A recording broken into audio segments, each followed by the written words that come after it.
Well, good evening, everybody. Let's make a quick little live stream here. I'm going to note this really quickly, though. My computer has been kind of boggy a little bit. So if I disappear, if it disconnects, I'll try to get back on here. But just a forewarning, the computer has been having some issues.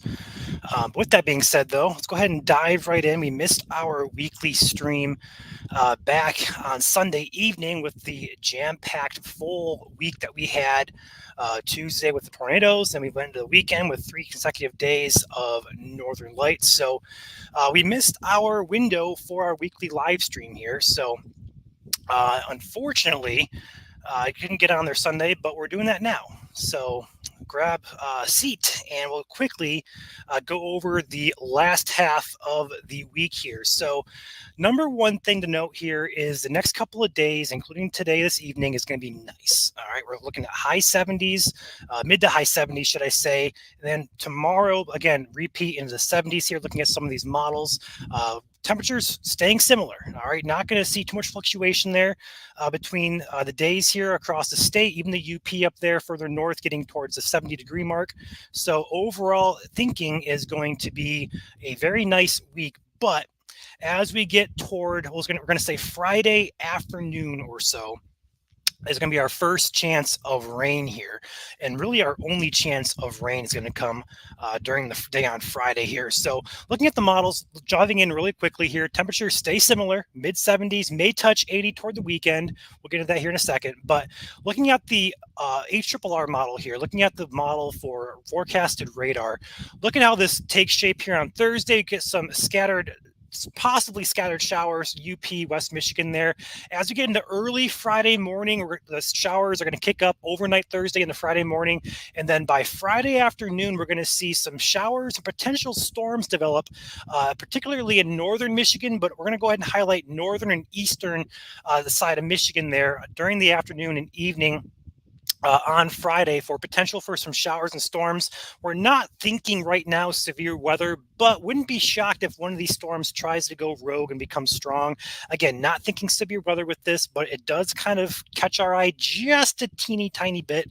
We're not going to get too far into that. We're going to watch it. And if anything happens or anything develops further, we'll let you guys know. But just kind of watch that Friday afternoon and evening time frame, particularly in northern and eastern lower Michigan there.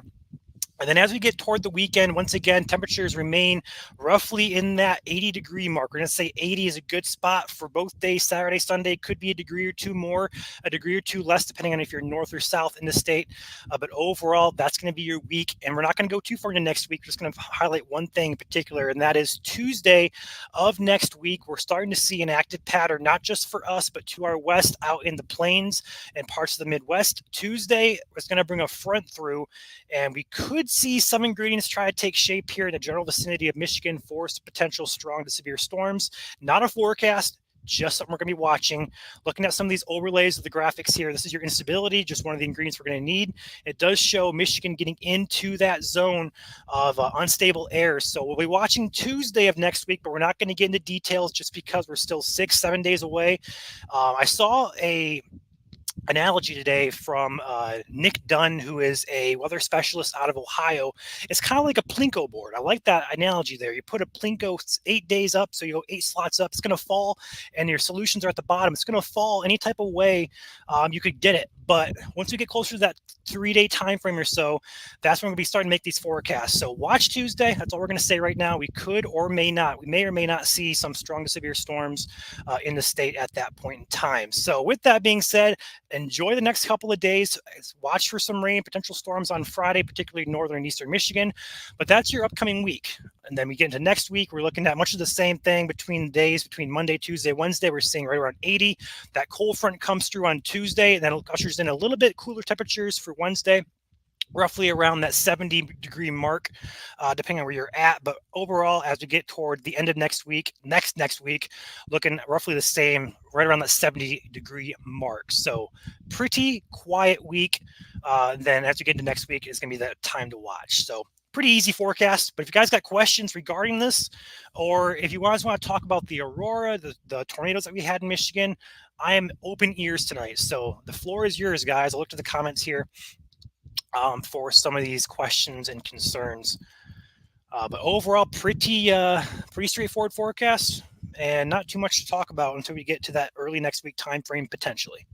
What's up, Cindy, Georgina, LG, Predania, Iron, Tina, Lori, Julie? What is up, guys? Good to see you guys in here. I know we don't usually do streams midweek, but I figured Wednesday is the best day to hop on there. Dead center, middle of the week there. Couldn't do it on Sunday, so we did it now. And, we've been having some questions. You guys going to go live? You guys going to go live? Yeah, we're going to go live. It's just going to take a few days to recover from the activity we had. All of our chasers are a little bit, I guess, lagging a bit between all the happenings of this past week. That was a close call with the sun spikes. Do we know if it's going to take out our power grid? So it didn't take out power here in Michigan, but I can say DTE in particular had to, as best as I can possibly put it, throttle back some of their energy there to avoid certain fluctuations and stuff like that. So it did affect our power grid, but luckily didn't cause any significant issues. Aurora hangover. That is a great way to put it, Julie. That's a great way to put it. Personally, I've, between chasing the tornado in Portage on Tuesday and then Friday, Saturday, Sunday, I had my kids for 4 days within that Thursday to Sunday time period.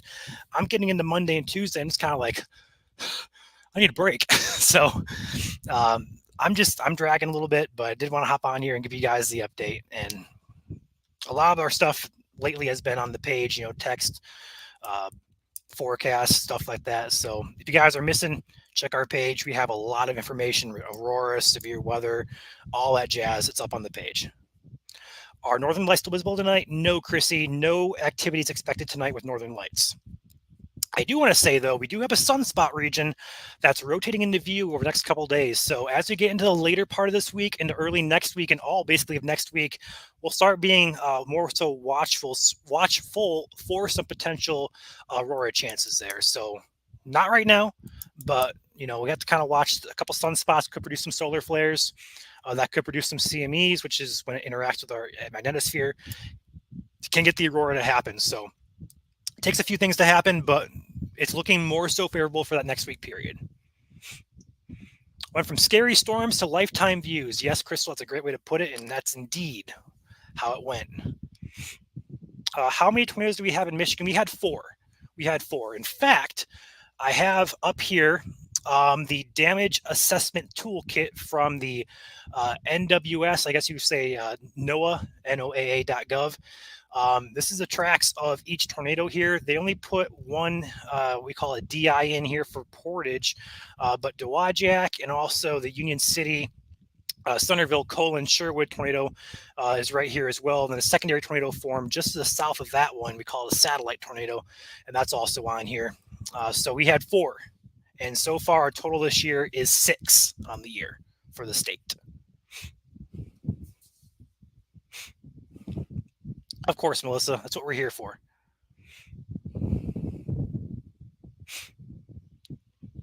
Guys, if you're missing the stream, you can always rewatch it when it's done. It's a pretty short and simple forecast. We're not expecting too much. Friday, watch for some showers and storms east side of Michigan, northern Michigan. Not expecting severe with those, but we could see a stronger storm or two with some small hail or frequent lightning, stuff like that. And then as we get into early next week, we're watching the Tuesday particular time frame for potential system to work through. Could be something, could be not much. We'll have to kind of wait and see. But overall, pretty easy forecast, right along the 70 to 80 degree mark between there. Not much rain chances besides Friday and again on Tuesday. So pretty easy, simple forecast. It's only a half of a forecast, really. We missed the first couple of days, having missed the Sunday live stream with the Aurora happening and stuff like that. So when's the next eclipse in Michigan? Good question, Zane. And honestly, I don't know. I honestly don't know that question. Lunar, partial, annular, or total. I can tell you the next total eclipse is going to be 2099. That's going to be through southern Michigan. That's the next total eclipse. As for lunar, partial, and annular, I do not know offhand, unfortunately. Did not come prepared with that knowledge. My expertise is more so, honestly, Aurora, and then also severe weather. So I can find that out for you if you want to message the page, Zane. I can always get back with you later tonight or tomorrow morning and get an answer for you. But it should be a simple Google question away.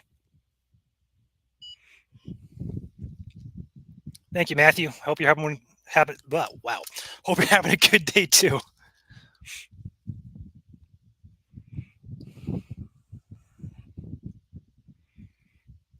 Appreciate you all. You were the first stop. We had severe weather and more. Yep, Tina, appreciate you saying that. We do our best here. And if you're new here watching these streams, we're live for basically any type of severe weather here in the state. Even if it's just one random storm that pops up someday and goes severe, we're here for it. We want to make sure the entire state is covered. There's probably going to be some times we're going to miss one or two storms, but that's not the goal. We want to be here for every single storm, keeping you guys updated. So if you're new here, hit the follow, hit the like, subscribe, whatever platform you're on, and enjoy I can't really say enjoy, but we got you covered. Been trying, Deanna, been trying. Does that one map show smaller chance of severe storms? Are you talking for Tuesday, Freedom? Overall, we're not going to talk logistics of this. All we're going to say is a storm system is going to move through around that Tuesday time frame. Could it mean something? Yes. Specifics? Not yet. Okay, we're just watching it. We'll have you guys updated. Just kind of pay attention right now for Tuesday. Can you remember when there was a low risk for severe weather, it turned in for the worst, and it got really bad storms? I mean, February 27th of this past year, marginal and slight risks produced both well, I can't say both, but they're both basically significant tornadoes. The Marshall tornado was a EF1, but it was 1 mile per hour shy of EF2 status, so still quite strong. And that was a slight risk there. But the Grand Blanc one, I believe, was in a marginal risk, and it didn't get added to the 2% tornado risk until later on. But that was the last day. I mean, we didn't have too much of widespread severe weather. But the last one that comes to mind there, Matthew, out of state here, August 24th, 2016. Went into that day at the 9 a.m. update, I believe, with no risk whatsoever. And to our south in Indiana and Ohio, there's like 50 or so, I'm not going to say 50, multiple tornadoes, like wedge tornadoes. Defiance, Kokomo, Van Wert had one. There was so many tornadoes, and it started the day out with zero risk. That was the last significant day we had. That kind of went from nothing to, something, but low risk.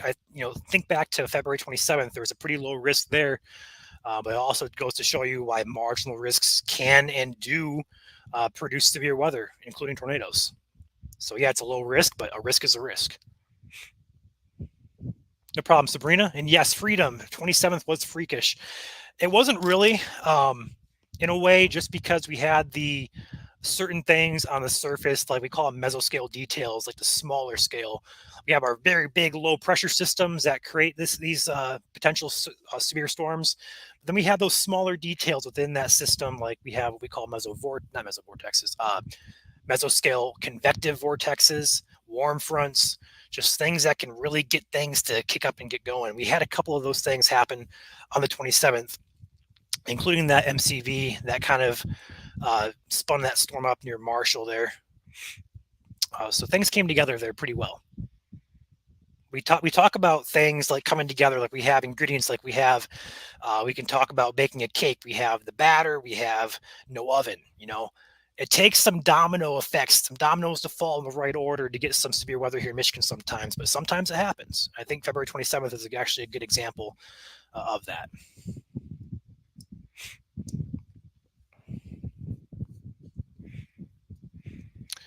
Any other questions, guys?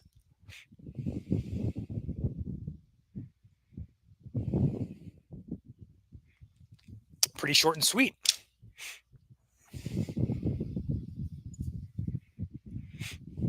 These storms are getting crazy. They bring friends. There's multiple tornadoes. They're hard to keep up with.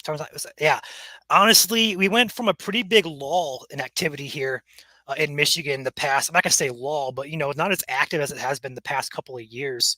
2021 is the only year that really I can think back to and say that was pretty active. But otherwise, these past 12 months, starting back in last year, have just been nonstop. Like every single week or two, we're talking some sort of severe weather here in the state. It's crazy.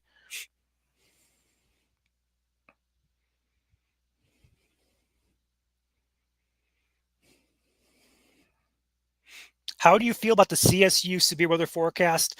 Are they accurate? So yes and no. The largest percentage, like the yellows and reds, typically pretty accurate. But if we're talking like the large scale, like lower end risk, not very accurate at all.